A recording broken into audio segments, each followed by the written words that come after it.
ओम शांति। 24 अक्टूबर। आज बाबा हम सभी को श्रेष्ठ कर्म करने की बहुत सुंदर प्रेरणा दे रहे हैं। शुरुआत किया है, ये अव्यक्त महावाक्य हैं। शुरुआत किया है कि दिव्य दृष्टि विधाता बाप और दिव्य दृष्टि दाता बाप अपने दिव्य जीवनधारी बच्चों को देख रहे हैं। यानी हम बाबा के बने तो हमें दिव्य जीवन मिल गया।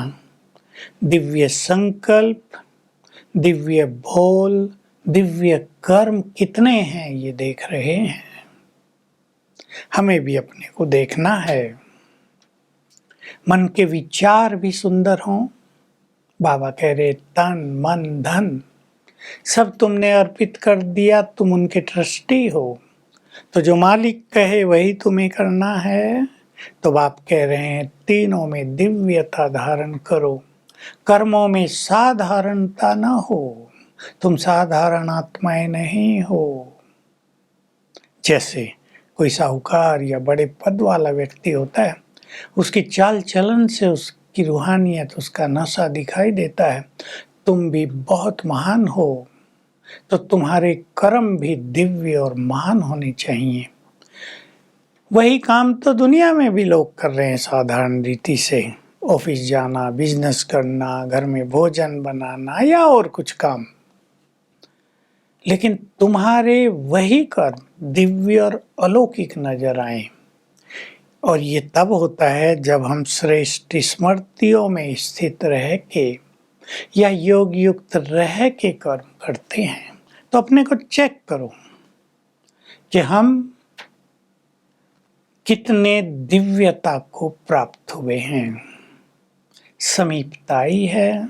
जैसे और लोग भी कर्म करते हैं, तुम्हें वैसे नहीं करना है। कई बच्चे साधारण रूप से, भोलेपन रूप से कभी कभी अपनी चेकिंग करते हैं। क्या करते हैं?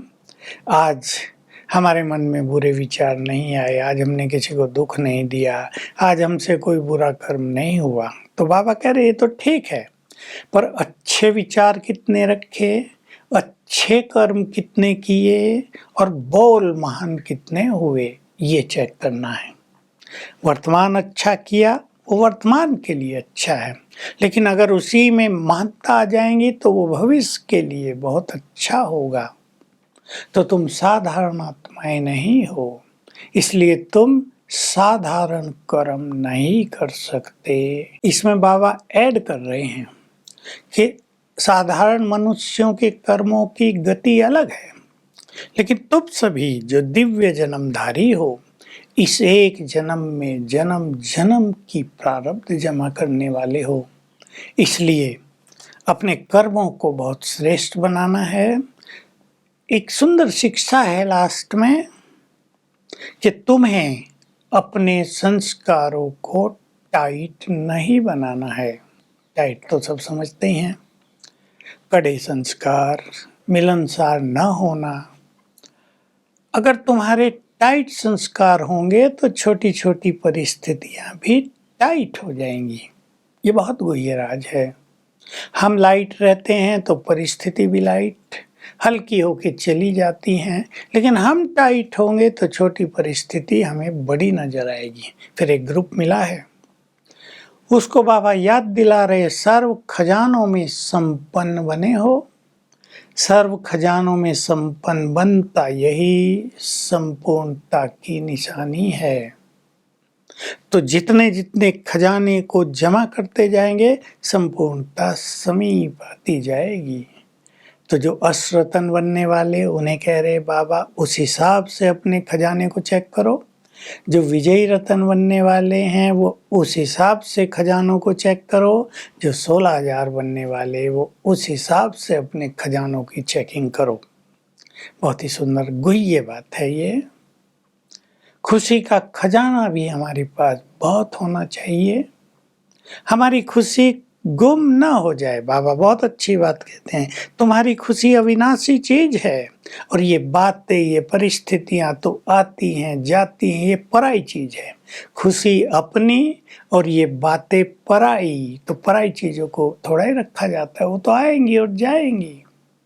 हमारी खुशी अपनी चीज है, इसलिए चाहे जान चली जाए पर खुशी न जाए, खुशी से चेहरा चमकता रहे। ये बाबा की बहुत इम्पोर्टेंट प्रेरणा है। आज हम सब जीवन में सदा खुश रहने का प्लान बनाएं और देखें हमारी खुशी कहाँ कहाँ गुम होती है, उस चीज़ को छोड़ते जाएं। अब एक दूसरे ग्रुप से बहुत गहरी बात की बाबा ने। उन दिनों बाबा दृष्टि दिया करते थे बहुत अच्छी, एक एक को स्टेज पर बुलाकर। तो बाबा कह रहे, दृष्टि से शक्तियों की अनुभूति हुई कि बाबा की दृष्टि से हमें शक्तियां मिल रही हैं। ऐसी अनुभूति होगी तो शक्तियां बढ़ती जाएंगी और आगे चलकर अनेक आत्माओं को तुम्हें दृष्टि से और वाइब्रेशन से शक्तियों की श्रेष्ठ अनुभूति करानी होगी। तड़पती आत्माएं तुम्हारे पास आएंगी। वाचा के द्वारा लंबा चौड़ा कोर्स कराने का समय नहीं होगा। दृष्टि और वाइब्रेशन से ही तुम्हें सबको सब कुछ देना होगा। जैसे मंदिरों में जड़ मूर्तियों से, दो ही चीजों से सबको आकर्षण होता है, इसलिए बहुत देवियों का केवल चेहरा ही बनाते हैं। बाबा याद दिला रहे, वे तुम्हारी ही तो कर्तव्यों की यादगार हैं। नैनों से किसी को शक्तियां मिलती दिखाई देती हैं, किसी को स्नेह दिखाई देता है।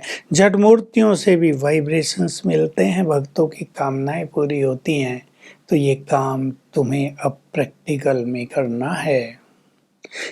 जब साइंस की शक्ति इतने बड़े चमत्कार दिखा रही है तो साइलेंस की शक्ति क्यों नहीं दिखाएगी। बहुत सुख दे दिया है साइंस ने। साइंस निकली कहाँ से? साइलेंस पावर से। तुम ही जन्मदाता हो साइंस के, तो तुम्हारे पास भी वो शक्तियां हैं। और एक छोटी सी बहुत सुंदर बात कही, भक्ति में सभी लोग भगवान से दुआएं मांगते रहते हैं, ब्लेसिंग दो, दुआएं दो। अब बाबा कह रहे, तुम्हें डायरेक्ट दुआएं मिल रही हैं, लेकिन मिलेंगी उन्हें जो माया को विदाई देंगे। तो माया को विदाई देते चलें, परमात्मा दुआएं प्राप्त करते चलें और सदा प्रसन्न चित्त आनंदित होकर जीवन व्यतीत करें। आज का वरदान है, सदा एक रस स्थिति के आसन पर विराजमान रहने वाले बाप के दिल तख्त नशीन भव। सबसे श्रेष्ठ तख्त है बाबा का दिल तख्त, यानी भगवान के दिल को हम जीत लें। और ये वही कर सकेंगे जो अचल अडोल एक रस स्थिति में स्थित रहेंगे। अगर ये स्थिति नहीं है तो बाबा का दिल जीत नहीं सकेंगे, उस पर विराजमान नहीं हो सकेंगे। तो अपने आत्मा अकाल तख्त पर बैठी है ना, भ्रकुटी के अकाल तख्त पर सदा विराजमान रहने वाली आत्माएं, यानी आत्मिक स्वरूप में रहने वाली आत्माएं बाप के दिल तख्त नशीन बन जाती हैं। स्लोगन है, शुभ चिंतन द्वारा नेगेटिव को पॉजिटिव में परिवर्तन करो। तो आज हम सभी अपने कर्मों को भी चेक करेंगे, अपनी खुशी पर भी एक नज़र डालेंगे और आज का हमारा अभ्यास रहेगा, मैं आत्मा इस अकाल तख्त पर विराजमान हूँ। भ्रकुटी मस्तक मेरा अकाल तख्त है। जैसे मैं आत्मा राजा मालिक इस अकाल तख्त पर विराजमान हूँ। हर घंटे में 3 बार कम से कम ये अभ्यास करेंगे तो महसूस होगा कि बाबा हमसे बहुत राजी है, हम उसके दिल पर चढ़ गए हैं। वो हमें दिल से बहुत प्यार करता है, हमें चाहता है। ओम शांति।